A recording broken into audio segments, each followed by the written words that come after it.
Hey YouTube, today we'll be doing some magnet swaps in a Seymour Duncan JB and custom pickup. If you want to jump straight into the sound comparisons, timestamps are below. So I recently picked up this beautiful Jericho Elite NT6 and it came stock with a Seymour Duncan JB in the bridge.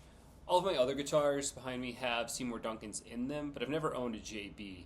And let me tell you, in standard tuning, this thing does sound incredible. I get why Jericho selected it for this guitar. It's got a magic, it's got a sparkle, a liveliness that not even any of my other guitars really can replicate. Unfortunately, I bought this guitar to live in drop tuning, and around about a D or C sharp on the low string, you lose some of that liveliness and it gets kind of muddy, and I haven't been able to really EQ my way out of that. So I was running myself in circles, listening to hundreds of different pickup reviews, and couldn't really settle on which direction I wanted to go, whether a full-on replacement or not. Then on the Seymour Duncan forums, I found some great resources for magnet swapping your pickups to really kind of change the character. So I picked up a Alnico 8, and then on Reverb, I found a super cheap Seymour Duncan Custom, which was one of the ones that I really enjoyed in those pickup comparisons. So today we'll be swapping out the magnets on the JB and the Custom.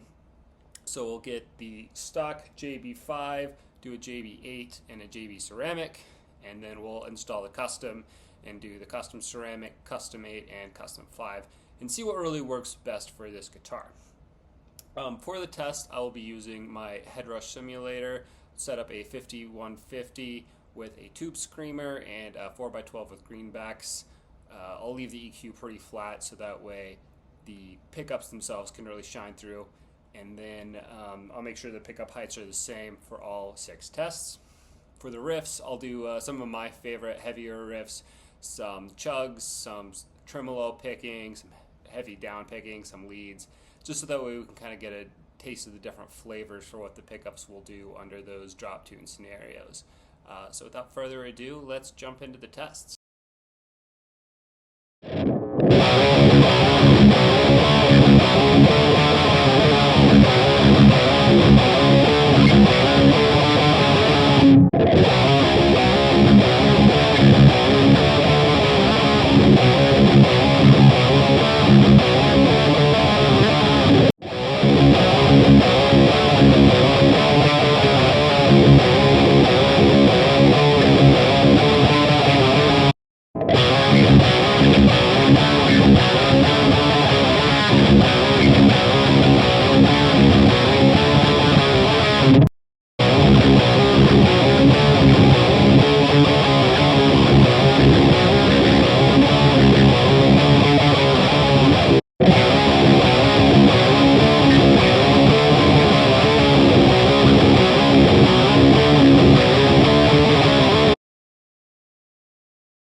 So we just wrapped up the test, and my first initial thought is, wow, that was a lot of work.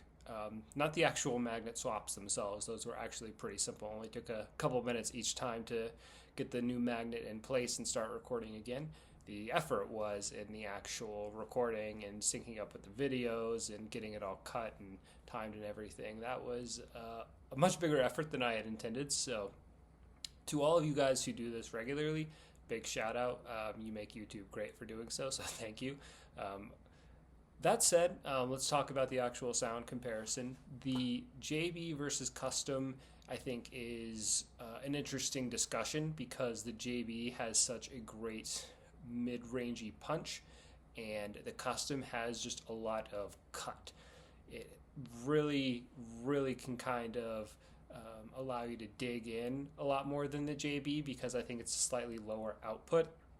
That the clarity is much better across all of the magnet platforms, but the JB is just still so hot and punchy and growly. It's a lot of fun in that way. So I think to kind of start the comparison, I would say if you're more of a lead player, the Custom is going to be a bit more up your alley. If you're strictly doing the chugs, the JB could be more up your alley. And then to kind of fine-tune the sounds, let's kind of talk through each with the magnets. So the JB5, the stock Old Faithful there, sounded pretty good across all of them. My one complaint as I started with the video is it just lacks that low-end clarity. And I think as you listen to especially some of those drop B comparisons, you'll hear what I'm talking about. The JB8 is even growlier and even punchier. That Alnico 8 is like doing a V8 swap in a car. It's just big and powerful and loud. Even for an already loud pickup like the JB, I had to turn down the volume on all of my recordings for that just because of how much more output it had. So that's saying something. It was a lot of fun. And again, I think if you're a heavy rhythm player and really just like that kind of grindy, chuggy sound, that could be a good combo for you. The JBC, aka the Seymour Duncan distortion, even though Seymour Duncan denies this, they say it's a different wind. The distortion has an oversized ceramic magnet, yada yada. I have a Duncan distortion in this PRS here, and it sounds nearly identical. So if you are familiar with the Duncan distortion sound, that is the sound of a JBC, more or less. So it's a pretty good blend of the rhythm and lead. I don't think it's quite as much cut as the Custom still, but you know, if you already own a JB and you want a little bit more cut and you don't want to spend a ton of money to do a full pickup swap, dropping in that ceramic magnet's a very easy mod to do there. The Customs themselves, I was surprised for me how kind of nasally and ice picky the Custom 5 sounded. I am a bit more used to that kind of sound coming out of really hot ceramic pickups, and that Alnico 5 in there just did not pair well with the Custom and that guitar.